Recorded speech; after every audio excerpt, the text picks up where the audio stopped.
Hi అండి. Monday ఎండల్లో చల్లగా ఐస్ క్రీమ్ తినాలనిపిస్తే ఇలా ఒక్కసారి healthy kulfi ice cream try చేసి చూడండి. టేస్ట్ అయితే నెక్స్ట్ లెవెల్ అంతే.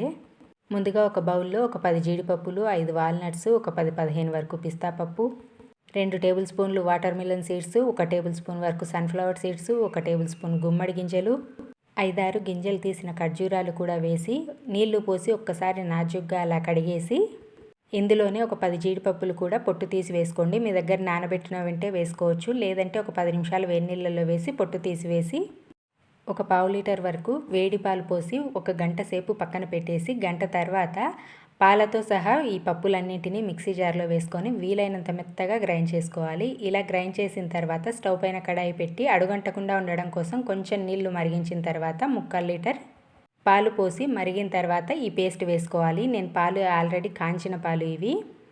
పేస్ట్ వేశాక అంతా ఒకసారి కలిపి మిక్సీ జార్లో కొంచెం పాలు కానీ నీళ్లు కానీ వేసి మొత్తం అంతా తొలిపి ఇందులోనే వేసి 4 నుంచి 5 నిమిషాల పాటు మంటని సిమ్లోనే పెట్టి కలుపుతూ ఉన్నామంటే కన్సిస్టెన్సీ అనేది ఇలా థిక్గా అయిపోతుంది.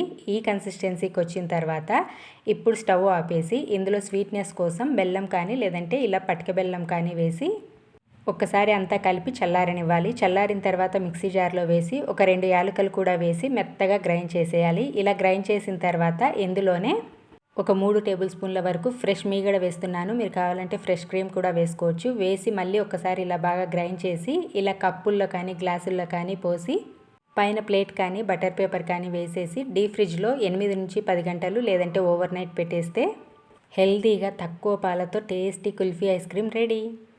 నిజంగా ఎక్స్పెక్ట్ చేయలేదండి ఇంత బాగుంటుంది ఐస్ క్రీమ్ అనేసి. టేస్ట్ అయితే ఎంత బాగుందో అసలు. ఐస్ క్రీమ్ నచ్చితే ఒక లైక్ చేయండి. ఇలాంటి మరిన్ని హెల్తీ రెసిపీస్ కోసం సబ్స్క్రైబ్ టు అమ్మ ప్రపంచం. Thank you.